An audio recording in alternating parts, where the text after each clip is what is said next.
Today I want to show you how I create a window in SketchUp Make. This is a viewer's request, so I'll quickly go into it. I'm going to select in the templates architectural meters and click on start. Now this will take a few seconds to start up because I've got a few things open on the computer, so I'll wait till this has started.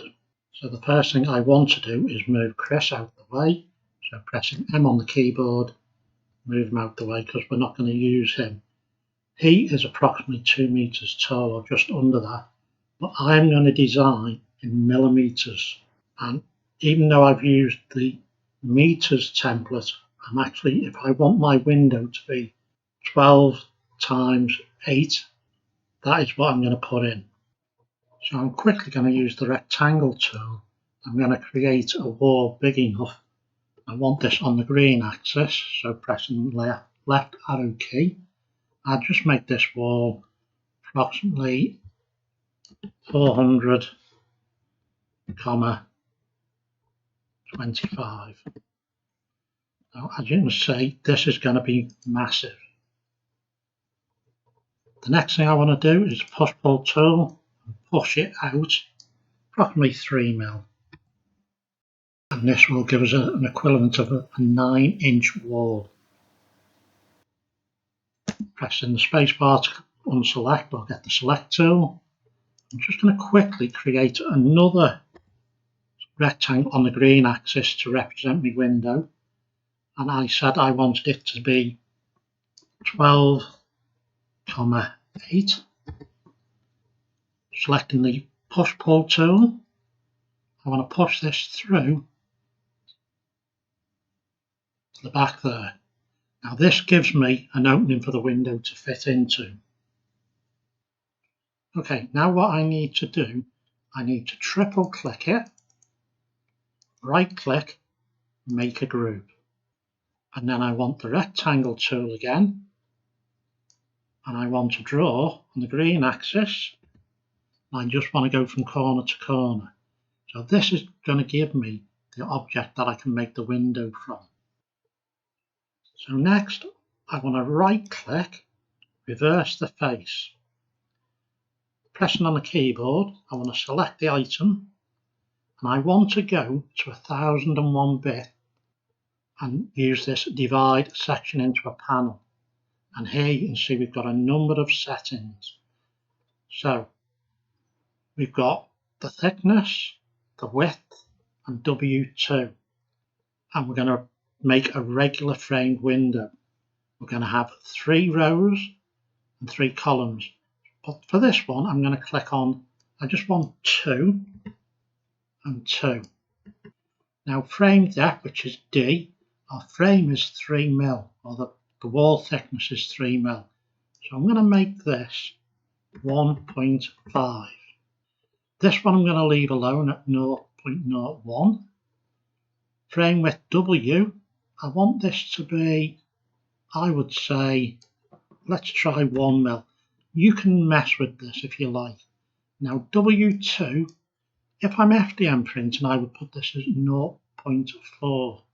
Now I think for resin printing I prefer 0.5 to give me the strength. I'm not interested in the bevel. And then it's asking me, do I want it in the front, middle or back? I'm going to put it in the back, and then I'm going to click on create window frame. And then it's asking me to select the surface. And here you can see it. You can ignore the warning at the moment. Now, if we go in, you can see here, it's actually put the glass in. So we need to go into the group. So one click will get you into the group. Double click it, then click once again, and you'll see we've now got the blue lines around the glass. If we press delete on the keyboard, that now has got rid of the glass.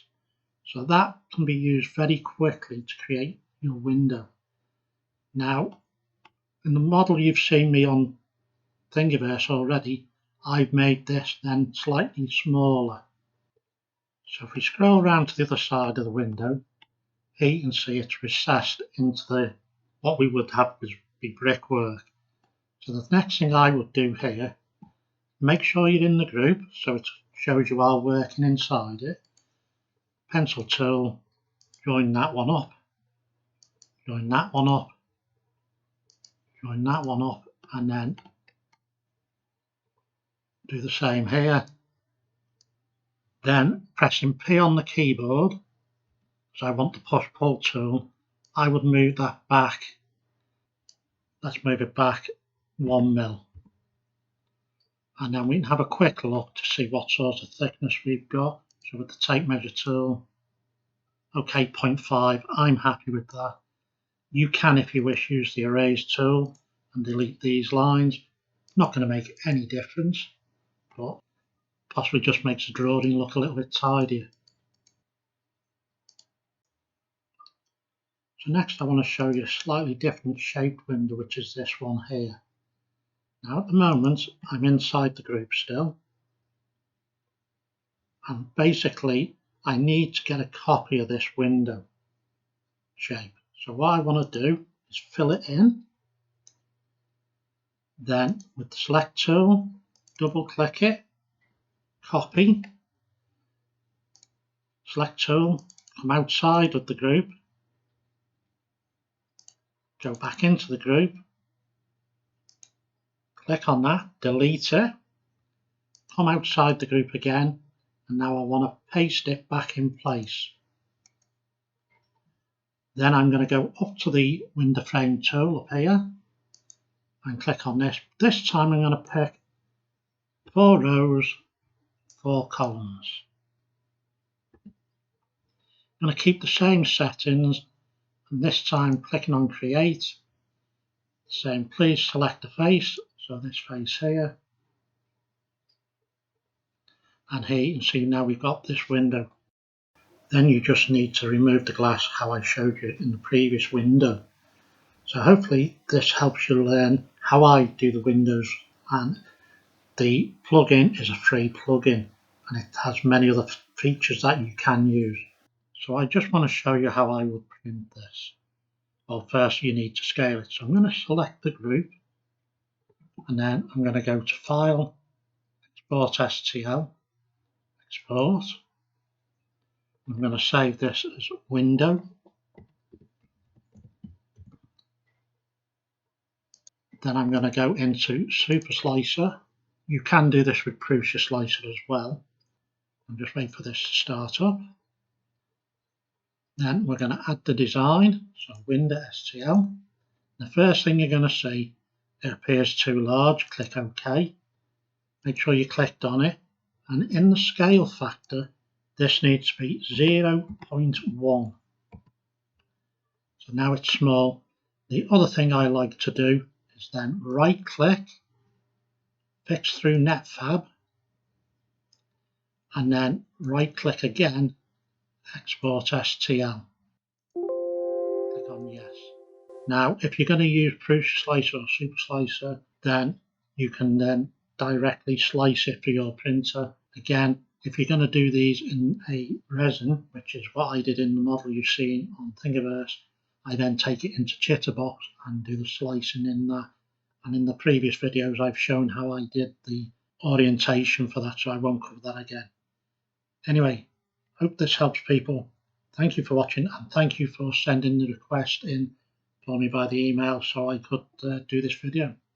Okay then, bye now.